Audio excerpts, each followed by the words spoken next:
기후위기 하남 비상행동에서 활동하고 있는 김용춘 감정평가사입니다. 반갑습니다.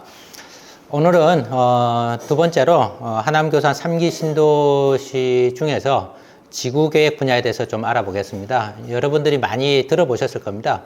지구계획 하는데 과연 지구계획이 무엇이고 어떤 내용으로 이 지구계획에 포함되어야 하는지 그런 내용을 좀 살펴보고 그 다음 하남교산 신도시의 지구계획의 구체적인 내용을 살펴보는 게 순서가 옳지 않을까 싶어서 지구계획 분야만 따로 좀 떼어서 설명을 드리도록 하겠습니다.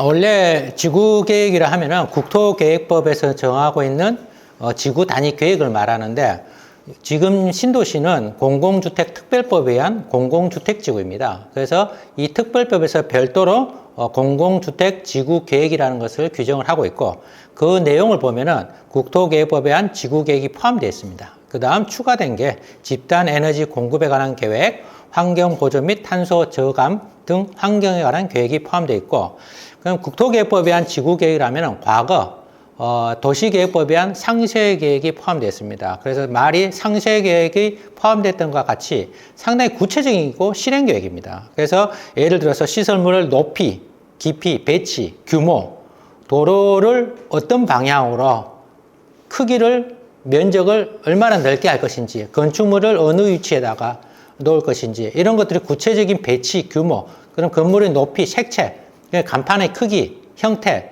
이런 구체적인 내용까지 포함되어 있는 게 지구계획입니다. 그래서 다른 말로 상세계획이라고 또 말을 하고 어떤 도로라든가 건물의 어떤 배치, 전체적인 공간을 구조를 하기 때문에 다른 표현으로 도시계획 이렇게 또 표현도 하고 있습니다. 또 이 내용을 보면은 에너지와 관련돼서 에너지 및 자원의 전략과 재활용에 관한 계획, 그 다음 공기 순환 등에 관한 계획, 그 다음에 생물 서식 공간 보호, 조성, 연결 등 전반적인 이제 사람이 도시에서 생활할 수 있는 공간과 관련된 내용이 상세히 자세히 포함되어 있다고 볼 수 있습니다. 이와 더불어서 공공주택 업무 처리 지침에는 환경 보존, 자원 순환, 에너지 자립, 탄소 저감 등 환경 친화적이고 에너지 전략적인 기법을 최대한 고려해서 지구 계획을 수립하도록 규정되어 있고 친환경적인 단지 배치를 해라. 아파트 단지가 있으면은 최소한도로 아파트 외에 어떤 친환경적인 신재생 에너지를 설치할 수 있다. 그러면은 그런 공간까지 확보해라. 이런 내용이 포함되어 있습니다. 그 구체적으로 보면은 또 탄소 배출 여건 분석, 그 다음에 탄소 감축 목표 설정, 탄소 감축량 산정 이런 내용까지 지구 계획에 포함시켜라 라고 지침에는 규정되어 있습니다. 그럼 이러한 내용들이 과연 하남교산 3기 신도시에 어느 정도 반영이 되어 있는지 한번 좀 오른쪽을 좀 살펴보면은 이러한 지침과 법률에는 자세히 규정을 하라라고 되어 있지만 교산 신도시의 지구계획은 건축물이라든가 도로라든가 기반시설과 관련돼서 웬만한 내용들은 과거 1기, 2기 신도시와 같이 상당히 구체적으로 잘 되어 있습니다. 그러나 2030년 준공 예정인 하남교산 3기 신도시 에너지 부분에 있어서는 상당히 구체적인 걸 떠나서 추상적이고 또 추상적이라는 것은 향후 미래에 반드시 하여야 한다라고 규정을 하면은 좋을 것인데 이것을 권장한다, 검토한다라는 수준입니다. 이제 LH에서 문의를 했더니 권장한다는 특별한 사유가 없으면은 해야 된다라고 얘기를 하는데 실질적으로 보면은 특별한 사유가 있으면 하지 않아도 된다라고 해석을 할 수가 있는 거죠. 그래서 내용을 잠깐 보면은 도시 차원의 에너지 자립률 제고를 위하여 기반시설을 적극적으로 활용하고 생활 폐기물의 에너지 자원화를 권장한다 되어 있습니다. 그러면 에너지 사용 계획서, 3기 신도시 에너지 사용 계획서를 보니까 생활 폐기물의 에너지 자원화를 하나도 반영이 안 되어 있습니다. 이 권장한다로 되어 있기 때문에 그렇다고 이제 봐야 되는 거겠죠. 그 다음 에너지 자립 제고하기 위하여 2가지 이상의 신재생 에너지 융복합을 적극 검토하고 새롭게 주목받는 신에너지, 재생에너지 적용을 권장한다.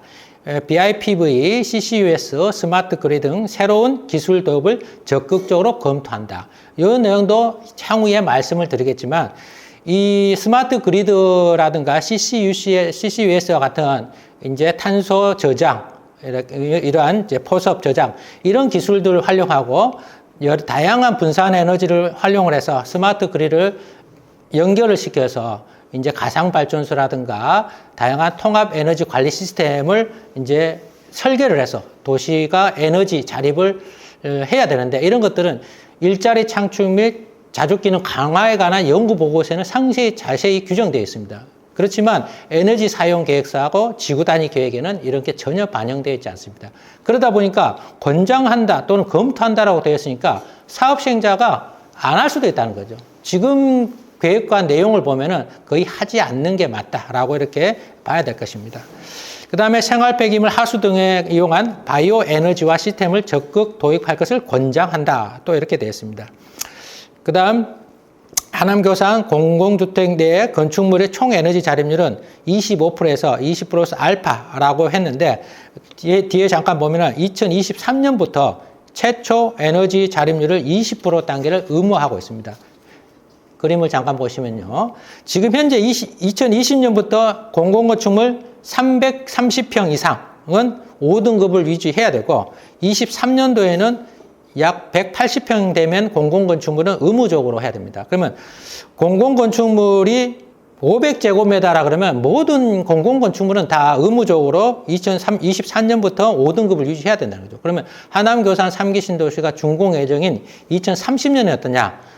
대부분 500제곱미터의 공공건축물은 3등급을 유지해야 됩니다. 3등급이라면 오른쪽을 보면은 신재생 에너지 자립률이 60에서 80% 정도 수준입니다.